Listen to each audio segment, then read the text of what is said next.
Tribe, welcome to All Things Conscious podcast. This is a sacred space where we explore the journey of spiritual growth, collective healing, and living consciously in a world that often tries to rile us. I'm your host, Shawna. Hey Soul Tribe, welcome back. Today we're going to get into something that's been sitting with me for a little while now. Why do some people transform after something huge happens to them, and other people go through the exact same thing and just stay the same? They repeat the same patterns, make the same choices, end up in the same places 5 years later. I want to approach this like an investigative piece because I don't have the answers for other people. I only know what I went through.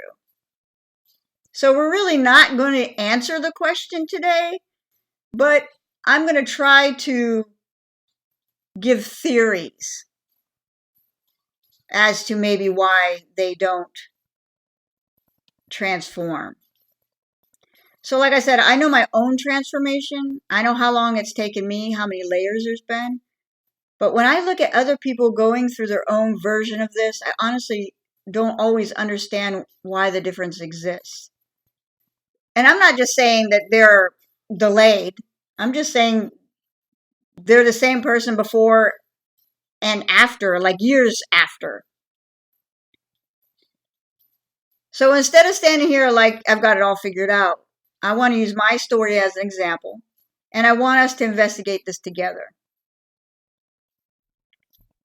You know, I watched a family member go through something huge, a real catalytic moment, an event in their life. And I want to be honest about the limits of what I actually know here. I wasn't a witness to their inner world. I don't know what turmoil they were carrying or whether they were even aware of any of it. All I could see was the outside, how they treated people before and how they treated people after. And from where I stood, nothing has changed. They were a nasty person before and they were a nasty person after. The gap between what happened to them and who they still were afterwards never made sense to me. And I don't think I'll ever have an answer to it. So I'm going to pose a question to the audience. Have you ever known two people who went through something equally life-changing, yet years later, they're living completely different lives? One became more intentional, more self-aware. The other kept repeating the same patterns. What's the difference? Was it the event itself, or have we been asking the wrong questions all along? And I hope you comment. I hope you comment on this episode. Now we're going to talk about catalytic events themselves, right? Like, for years I thought life-changing events were what transformed us. It seemed obvious, right? Something significant happens, and because of that experience, you become a different person.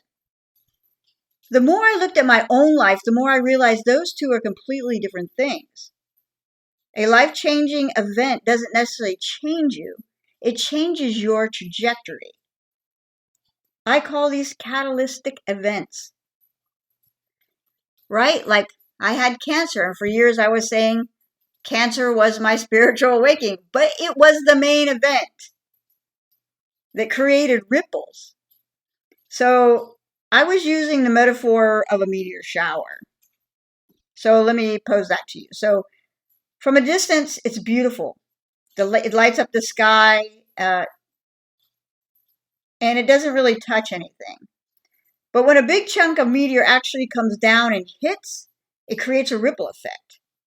If it hits the ocean, it's a tsunami. If it hits the ground, it changes the landscape forever.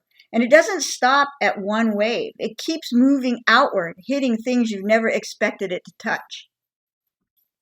That's what a catalytic event does. It hits, and the ripples shift everything around in a new direction. It makes it impossible to go back to the life that you had before. But notice what I'm not saying. I'm not saying the event transformed you. I'm saying it changed your trajectory. Those aren't the same thing, and I think we mix them up constantly.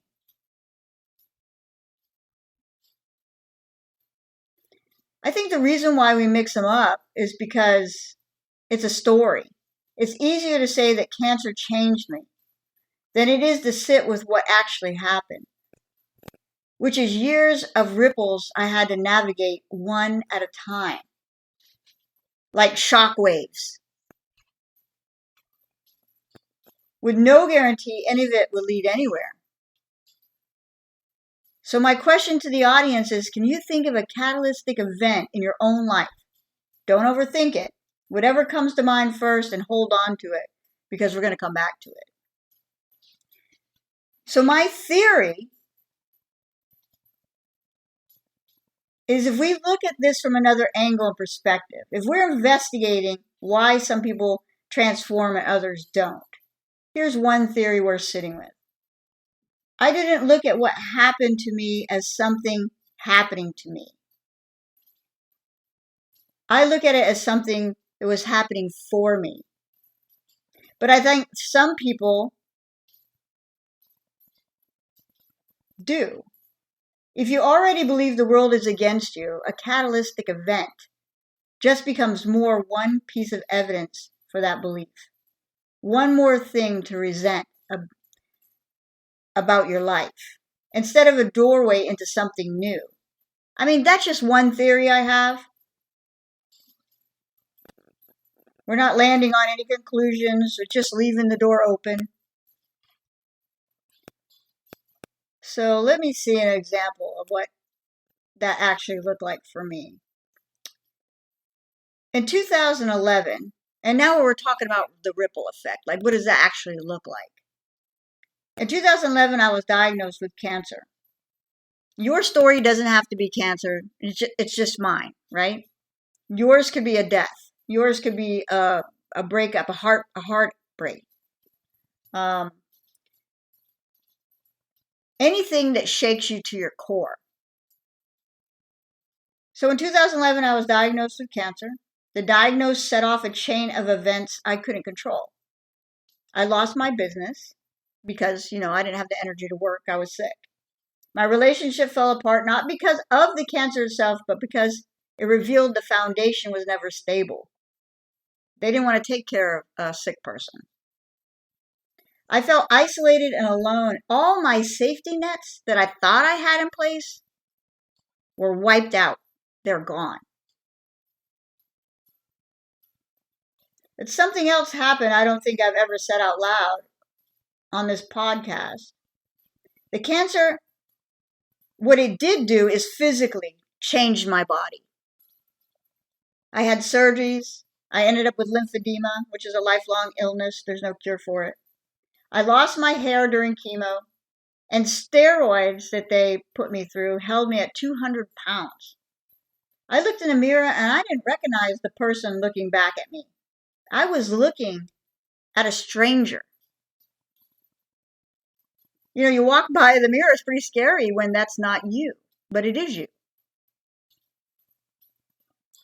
So what it stripped away for me, having my body change, was, whether you realize it or not, we can distract and hide in our everyday lives. I couldn't distract myself in my business because I didn't have it. I couldn't hide in a relationship because it didn't survive. And I couldn't hide behind how I looked because that changed too. Every place society tells you that you can rely on had been stripped away at the same time. So if we look at that closer, like what is happening underneath the surface in that moment? Before the surgeries, before the treatment even started, they sat me down at this huge conference table. And they put a stack of paperwork in front of me. This is at the oncologist's office. And it was just me, right? Like sitting there with all these papers, and I'm supposed to sign them. There are a bunch of disclaimers and waivers. Nobody's there to help me understand any of it. I was overwhelmed and alone, and I just signed it. I had no idea what I was agreeing to. I just wanted it to be over. That's what survival mode actually is. When you're flooded, when your nervous system is overwhelmed, it drops into fight, flight, or freeze. The part of the brain responsible for conscious, rational choice goes offline. You're not clearly thinking. You're not choosing anything. You're just trying to survive the next 5 minutes in front of you. So my question to the audience is, when has your nervous system made a decision for you, not your rational mind? What did you sign, agree to, or go along with just to make something stop? And here's another theory about why people transform and some people don't. When it comes to these ripples specifically, like maybe whether the ripples actually cost someone anything, right? Like I lost everything. So maybe people don't transform because they don't lose anything. If your safety nets stay intact, if nothing's actually stripped away, there's no forced reckoning, nothing that has to be rebuilt from scratch. That's just a theory. We're still investigating here. Because sometimes I think that people transform because it's forced upon them. When you have nothing, you have to start over. But that doesn't mean that transforms you either. Because many people have rebuilt their lives. So that brings me into the rebuilding years, right? After my diagnosis, after my losses, what did that look like for me? Because for years I felt like I was on a conveyor belt. That's the only way I could describe it. I was going through motions, like just going through the motions in survival mode. But I did go through a rebuilding phase. I went back to school. I started a nonprofit. I was working with the homeless. I bought a home. From the outside, it looked like real progress. But here's what nobody tells you about that phase. Even once the crisis itself is over, your nervous system doesn't just snap back to feeling safe. It stays on alert for a long time. So if you find yourself building routines and structures, trying to feel some sense of control again, but underneath the surface, none of it has actually been processed yet. You can build a whole new life on top of a nervous system that's still bracing for impact. That's why I could go back to school, start a nonprofit, and buy a house, and still feel like I was on the same conveyor belt. I was looking for purpose, maybe even subconsciously. Because when you're faced with your own mortality, and that's what I was faced with, you realize a lot of things, you start having epiphanies. And while, I'm still going through life, I've just been an everyday, it's like before, it's kind of like you're divided into before and after phases, Before felt like I was just existing. But now, since my whole life was shaken to a core, I'm looking for purpose. But I was still operating from what was expected of me. I was still operating from social constructs. I hadn't broken them down yet. So what's the difference between seeing patterns and actually being able to interrupt it? That's a piece people miss. Awareness is not transformation. You can see patterns clearly, even name it, and still be completely powerless to do anything different in the moment. And it took me years to close the gap. So my question to the audience, where in your life are you rebuilding from what's expected of you instead of what's actually true for you now?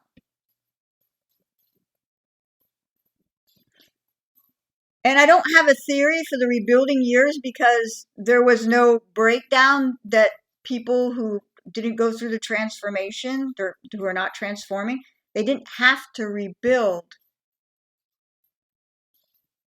That's my theory. And I'm talking about rebuilding from an internal foundation. Yeah, you can go through the motions externally, like I've mentioned.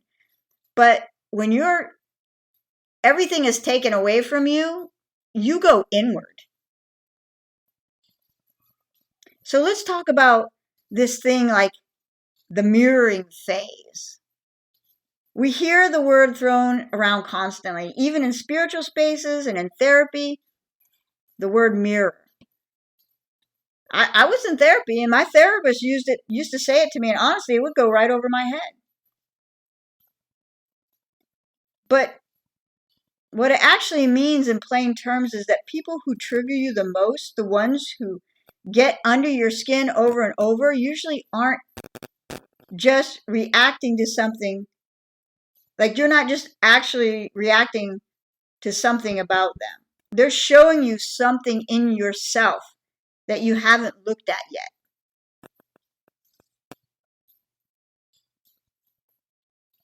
So what did that look like for me? Actually living it instead of just hearing the words. So it was from 2011 to 2018. So here it's like a timeline, because this is taking all this time from the main event, right? It's still unraveling. So in 2018, I met someone who became another catalytic event in my life. The connection was intense. It felt like we could read each other's minds, but we triggered each other constantly. We were mirrors for each other, whether each of us wanted to admit it or not. The relationship is where I actually started learning what these words meant. Boundaries, self-worth, nervous system regulation, not as a concept I'd read somewhere, but as things I had to practice in real time. In a relationship that kept showing me exactly where I still wasn't healing. It ended in 2023, and it only was a situationship because we could never get it together we kept just triggering each other. It was painful.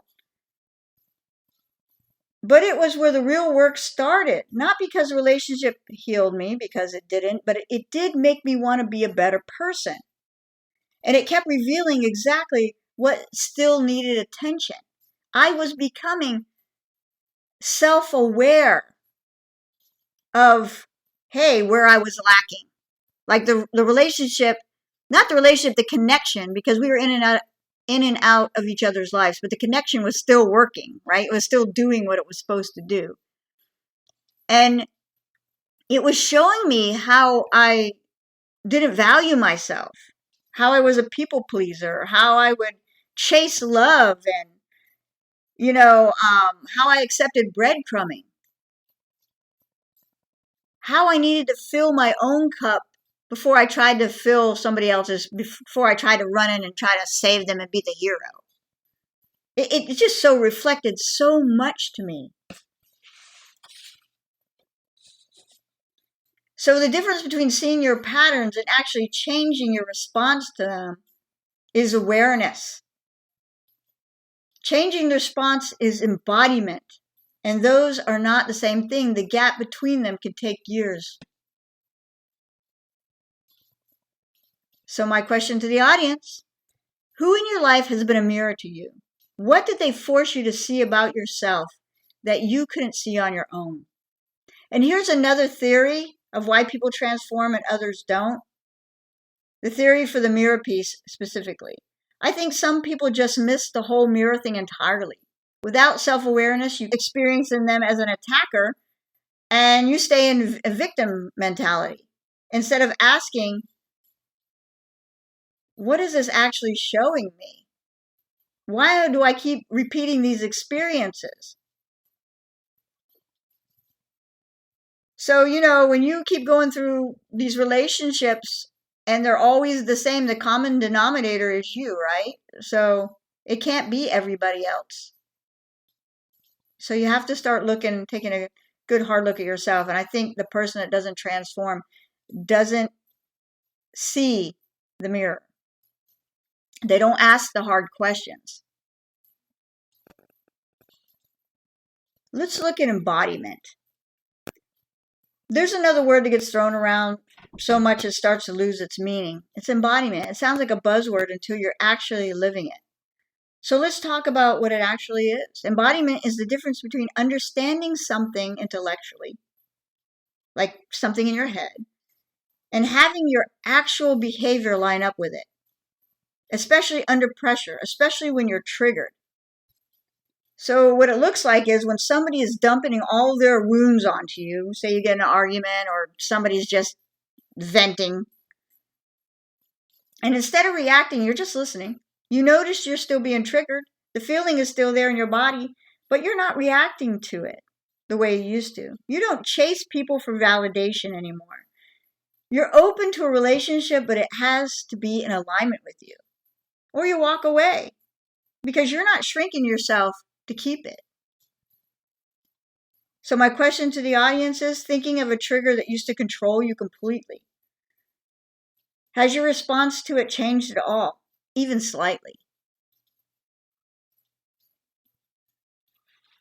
So why do some people transform and others don't? It's a lifestyle, it's not a destination. I'm still living this. I'm still learning to embody new pieces of myself. Like, I don't become embodied all at once, everything. It's little pieces of me are more conscious, more embodied. It never arrives at a finish line. I want that to be clear. It's not a phase you go through. And I'm not telling you of this because I have all the answers. I don't. I only have mine. What I do know is this, that the event is not what transforms you. It's what you do with everything that comes after it, the ripples, the isolation, the rebuilding, the mirrors. The years it takes for words like these to finally make sense in your own body, not just in your head. So my question to the audience, what changed the direction of your life? And what have you actually done with it since? This is yours to sit with. And I'll see you on the next episode. And I hope you enjoyed this. I'm sending you love, light, and healing. And I hope I get a lot of comments and responses from you. Thank you for listening. See you next week.